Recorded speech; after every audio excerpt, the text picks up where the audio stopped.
Do you always find yourself blaming other people for how you feel, getting angry at them and wanting them to change their behavior so you go back to feeling a certain way? If that sounds like you, you're not the only one. I used to be the same, and this is exactly what I'm talking about in today's episode.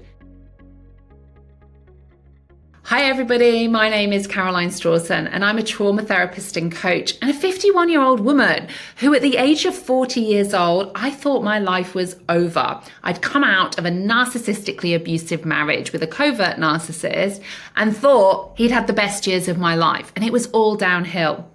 And I realized that I'd actually been living my life blaming everybody else for how I was feeling.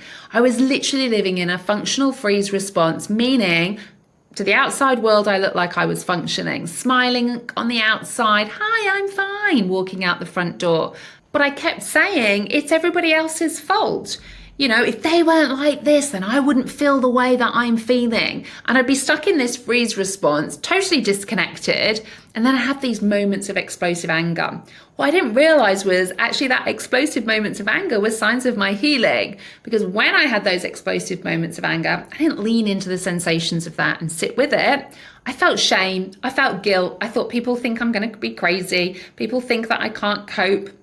So I shoved it back down inside my body. And then I wondered why I was suffering with chronic illness in my late 30s and early 40s with things like irritable bowel syndrome, non-alcoholic fatty liver disease. I got diagnosed with a heart condition.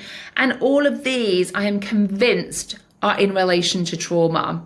So if you're listening to this right now, and this might be a hard episode for you to listen to, I'll be honest, because I'm kind of dropping some hard truths that I want to say as compassionately and kindly as possible, because really this is the only way that you're going to be able to heal. And what I realized was that as human beings, we're wired for connection, but we are wired for survival and to move away from pain. That's our number one priority as human beings.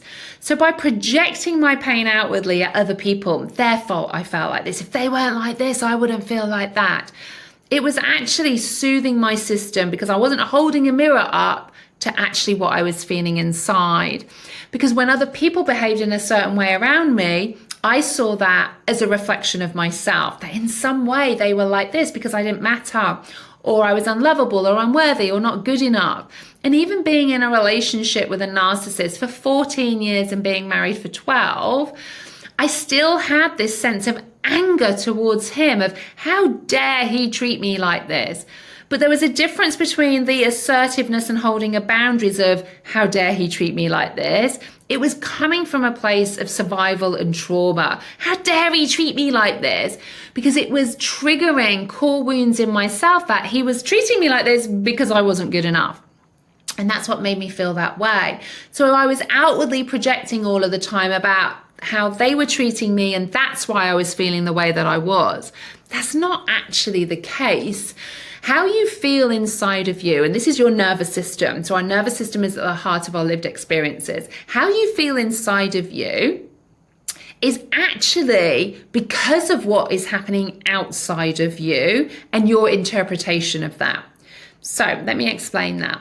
So why I felt the way I did about being in a narcissistic relationship and being married to a narcissist and how he treated me was actually nothing to do with the narcissist, of how I felt inside. Because I could still see that they're a narcissist. I could still see the abusive behavior, but I could do it without the activation in my body.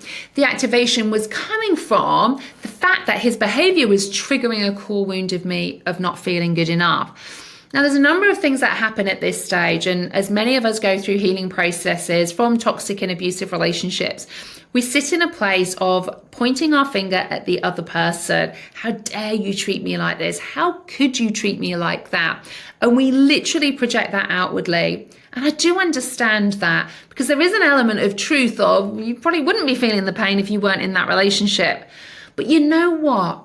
The reason you're feeling that pain is because their behavior is triggering something in you about actually how you feel about yourself.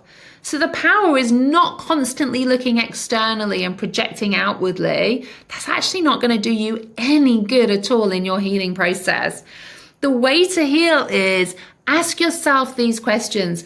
Why do I feel like this about being in this relationship? What is it about this that is making me feel a certain way? Because that power to not feel how you are feeling is not in the other person, is not in the events externally. It's going within and looking inside of you. Now, I hosted a really, really wonderful evening last night here at my offices in Northamptonshire, the UK. And it was 20 women, and we were in a room together for a couple of hours. I love doing that, I have to say. It was just amazing. Healing, vulnerability, trusting each other. It was just amazing. But one of the things that I spoke about was about ownership and responsibility of the power we have to change our own life, to heal ourselves, because all healing is actually self-healing.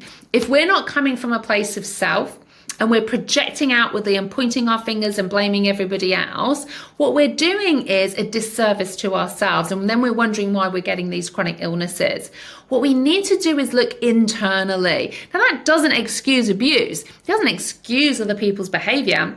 Absolutely not. They shouldn't be behaving like this. But our ongoing activation that we feel in our body is a signal to us that their behavior is triggering a core emotional wound in us. Now, we can heal that. It doesn't have to be a life sentence. So if you're finding yourself in a toxic, narcissistic relationship and you're always looking and blaming everybody else, I'd really invite you to start to go internally. I just want to reiterate that doesn't excuse other people's behaviors. I'm not saying that their behavior is good. It's toxic, it's abusive, it's not acceptable. But we can know that coming from a place of safety and presence and connection. We can know that. But if we're dysregulated and we know that, it's coming from a place of it's triggering something in us. And our power is in us to heal. And this is so important. When I work with people around trauma or narcissism, it's really important to have the educational piece around trauma, around narcissism, to kind of understand it. But so many people want this PhD in it. They want to know every single thing about it, because if they know everything about it, they're going to find that one thing to change the other person to make it okay. And I see this all of the time. It's not going to happen. You constantly focusing on the other person to behave in a different way is like you drinking rat poison and expecting the rat to die. It's not going to happen. So what you need to do is get curious. Why am I feeling like this? Where are my sensations coming from with that? Because when you do that, your power to heal is totally in your hands. Because for so many of us, we feel powerless. We feel helpless. And I want you to listen to this podcast as many times as you can to know that you are powerful beyond measure. You are more powerful than you realize, because this does not have to be a life sentence. So what do we do about it? Well, we need to understand our nervous system. We need to understand that, okay, if I'm feeling this way about this situation, where has that come from? And it's usually come from our interpretation of past experiences. That the likelihood is at some point in your life in the past, you have interpreted somebody else's behavior, this is usually in our childhood, as a reflection of yourself. That's created a core wound in you, like I'm not good enough or I'm worthless. And remember, as human beings, we're driven by survival. So everything about your system then is to not feel that core wound. So you will have all of these kind of protector parts that will show up. And this is what I teach with internal family systems, with my clients in my community. And that might be things like anger. Anger is just a bodyguard to your internal emotional wound, because your system doesn't want to feel that. So the anger part's like, hey, I'll look out for you, and I'll project outwardly and get angry at the person. So they change their behavior so the wound can stop bleeding. So these parts are all showing up, trying to distract and soothe away from this core emotional wound. But what we need to do is understand the core emotional wound. So we need to get those parts on side to calm in the system. We need to understand that core emotional wound and have some corrective experiences and completion of survival responses. Because your brain and body doesn't recognize whether something has actually been processed and integrated yesterday or 20 years ago. It just knows if it's been time-stamped.